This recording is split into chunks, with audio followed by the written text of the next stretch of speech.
All right, chat. We're playing against Bobby Bo, and he said he has new openings, and to be honest, I have not had time to look at it. But okay, so he's still playing the Caro Kann. We're gonna go into the same line, basically, potentially, with the Tartakower.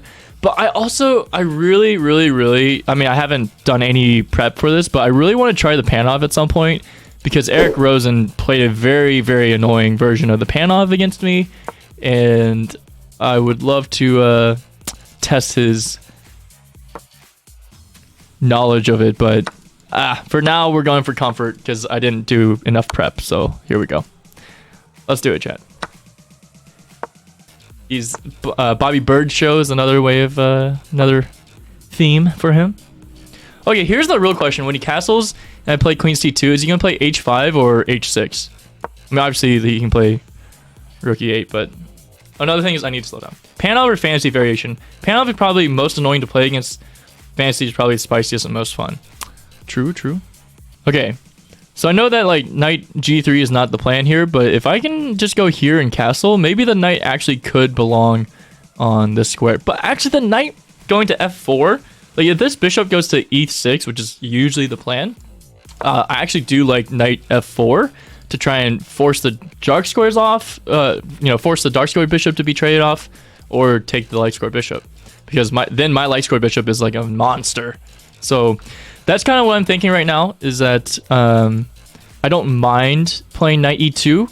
Of course, I'm not going to route it to this way, but I'm going to go ahead and long castle, figure out where he wants to put this bishop, and depending on where he puts that bishop, I will move my knight. And if he moves here, I can't do this just yet, so I feel like I mean, yeah, again, if he wants to take my knight with the light square bishop, then I don't really care.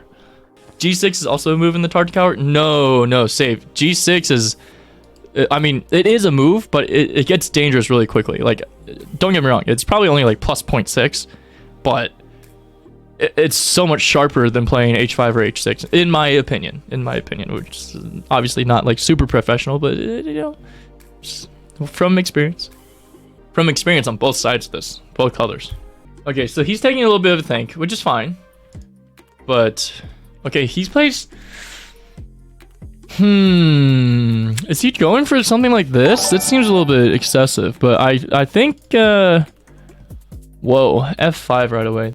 Okay, I think the plan is probably knight E2, because I mean, I want to control the F4 square, right? And even if it's blockaded, that's fine. At the end of the day, as long as I don't do anything stupid like hang my bishop, fine. If here, then obviously take, but I can also just blockade. And the same thing goes. Like, what's he gonna do? Does he pawn storm towards nothing? I think knight E2, still knight F4 could be a plan. I mean, this pawn on H5 starts being a little bit weird. And yeah, a lot of times they'll get the structure, but I wonder if I can just sack a pawn to get the open file. And that is probably going to be my plan. So let's go knight to E2 and go from there. Yeah, I think F5 is like a useful move, but not now. Like, it's... in other cases, it can definitely be a useful move. Okay, so the knight is going to F8, which is very natural. That's fine. That's usually the plan. But I think I like my plan still of H3 and G4. Maybe not immediately. If I can do that and just double everything up somehow over here. Well, hold on. Yeah. I think it's still worth it, because the king just gets so exposed. So the question is, do I play H3 now, or do I play knight F4 first? I think knight F4 instigate this, and then at some point we can utilize the F pawn being pinned. So I think knight F4, he's gonna have to respond. When he responds, with presumably G6, we can. I like the idea of keeping this pin, because when I sack the pawn to try and open the file or whatever, some sort of way of doubling up, right? Fine. Hold on, here. I know I'm giving myself an extra move, but I'm trying to figure it out. Yeah, so his knight always gets there in time. That honestly, I feel like knight F8 is really always the plan. So I gotta be a little careful. Also, that did hang this immediately. I just realized that hangs that, but Oh my god. Alright. Yeah. Chat is saying I thought that just blundered a pawn, and that is a very good point. Okay, I definitely just missed the fact that he blundered a pawn, which is kind of embarrassing, but that's okay. If he goes here now, I can't take his the pin. Like, the pin doesn't work. So I need to go with my plan A, which really should have been my plan B. Yeah, that did blunder a pawn. That's actually kind of embarrassing. I'm not gonna lie. Not gonna lie. But we will need to play on. And that's going to be an embarrassing moment in the post-game analysis. But you know what? That's part of life. You're going to make some mistakes. It's part of chess too. But hey, we've instigated g6, which can definitely be a weakness. Because at some point, especially if we get g4, take here. Can we sack right away? Probably not. Especially because this is coming. But if I can get rooks on these files and these pieces are largely undeveloped, that's fine. Knight's going as a defender. The rest of the pieces are not partaking, but my rooks and everything will partake in this. So, whoa, whoa, whoa. That is not what I expected. Now I think this is a maybe even queen b3.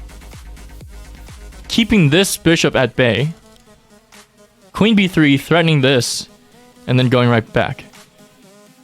Because where is this guy going? If you want to go here, queen b3, knight, queen b3, knight to e4. There's no real fork because of this, right? And I just go here. Just go here. So really, it could be this, and then jumping in. But I just go back. Queen b3 or this. I feel like the only drawback of bishop to c4 is that b5 comes. So it might look crazy, but I'm going to play queen b3 because I really want to tie down this bishop to this diagonal. Like, if I can hamper his development, then that's ideal. You want to enjoy chess again, so you want to play more open openings? Yeah. Yeah. It's more educational on how to break through. Exactly, mental. That's the idea. You know what? Would it be a great game if one of us just blundered horribly in the opening? No. It would be better if there was a bigger plan at play. Okay, that's interesting.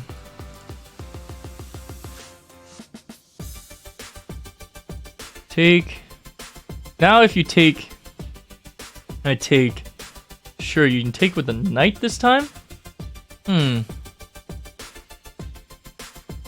This is very interesting. All right, bishop c4 feels wrong. c4 also feels wrong because of this, but I guess maybe not. Maybe just king b1, to be honest. c4, b5, then here, and then... Do I want c4 or do I want king b1? King b1, b4, b5 first, and it's like, not so sure. c4 first. Which I know makes this look a little stupid, but I'm planning on playing c5 because this is all on the same file. Whoa! Yeah, we're chilling. If he wants to go for this, that's fine. I can't do this because I actually gotta hang my bishops. So, for that reason, I gotta be a little bit more careful. Okay, so I do see a little bit more of an issue, but here and then I guess he can just move his queen back. So I just drop a pawn for no reason. Unfortunate, but that is the sad truth. But the queen does have to move first because bishop to e6 does look really annoying. Could be worse, could be better. All the above. Whoa.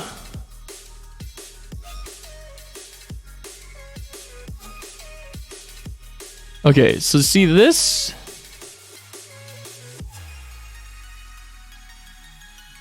Here, you go here, I just go like this, and here. And sure you... okay, hold on. Do I want to walk into the pin? That's the question. Probably not. But bishop d2, probably worthwhile. Worth taking a look. Okay, yeah, I'm not liking this position at all anymore. So this is not ideal, but maybe if we can swing around, at least pin the knight and play something from there, maybe open his king up. Like, if we can play bishop to c3, queen moves, and we get g4 in, and we just like get all this open, then maybe there's something there. Okay, that's a little bit more annoying. If you take, so for example, if I play rook e1, you take, I take, you take with check, and I lose. So for that reason, he's playing nice and sharp. But what if I go here anyway, and you take? Yeah, this is all pretty tough going here. So gotta make the best of a bad situation, which might just be taking here and going into a much worse situation. And you have to take with the queen or else this. If you take with the queen, then maybe there is counterplay. If you take with the queen here, yeah, and what is your plan? So now rookie, and if you take here, obviously you hang your rook. There's no way to defend your rook. So I actually think this is all of a sudden fortunes have changed. wait. This can't be good anymore. Let me look for counterplay though. There's no, so I can't get checked, right? That's totally fine. So let's go. I think somehow this has worked out. Calling winning a rook counterplay is the understatement of the day. Yeah. Okay, that's fair. Is that BobbyBojanglles? It is BobbyBojanglles, the Bobby Bo Show. Sometimes the Bobby Bird Show, but I don't know if he's got the birds going on right now. Okay, wow, that I got lucky there. All right, Bobby and I both had not the cleanest start to this training session, but it's all good. Whew. Yeah, okay, so he takes this, and basically he can take a bunch of other stuff, but none of it really works. So here's the question: do I give this check first, or do I take? I feel like just take is fine. Take, everything's pinned. Let's not overthink it. Let's go. And not only that, but this check could be deadly, because... wait, this check is very deadly. You have to block, basically. Wow. Wait, we have some... Okay, that's... You have to block, and then I go here, and GG's. Whoa. Wait. Check. Let's calculate it out. Check. If you move, then I mean, sorry. If you move here, that's mate. So here you block. I play bishop g5, especially because your queen is not there anymore. You don't have any checks. And my next move is here, which you can't defend. You could, hold on, queen c3, f6, bishop g5. You could theoretically go here, take here, and then my rook is here. Okay, so this is check. Bishop g5 is nasty. Oh my lord. Bishop g5 is gonna... Most people from Ohio are intellectually superior, so it makes sense. You're right, Save. Exactly. No, but look at this. Bishop g5. Disgusting move. Because mate is threatened. There's no checks. I'm sorry, Bobby. You deserve this win, but unfortunately, I think this works. Unless I'm full of myself and there's no way. But like, I think the best try would probably be king f7. But if you try, yeah, there's just no checks. My king is uber safe, uber safe. I guess the other try is here, but then I just take and I'm still threatening this, or really any queen here, because even if you move your bishop, it's checkmate. Oh, crazy. Oh my gosh. Oh, GG's. Oh, I knew it. I thought about sacking the rook or trading rook for a bishop there. Yeah. And it was the best move, but I didn't know. Yeah, that got dicey. I mean, we both blundered like in completely different ways, but it was... I didn't think about that knight move, I just played it so fast because I thought I didn't see the bishop pin on the queen and the king. Yeah, I guess queen e5 is probably where it started getting dicey, because here... It still says I'm fine. I don't know, it says a miss because I could have taken your bishop with my rook and then taken the pawn, and then we would have been even material. But yeah, right here. Yeah. And that's what I thought about doing. But I thought I could get away with just having a pawn and not being a pawn up. I was trying to just be a pawn up. After I didn't think about knight e4 being a problem, but it was a blunder. That was the biggest blunder I made. That was just like from about an even game to -5. Yeah. Or +5 for you, because I'm just losing a rook. Or if you take after you take with the bishop, I was thinking about taking with the pawn, but then I realized, oh, bishop to c3, and I'm losing my queen. Yeah. So I had to take with the queen, and now I lose my rook.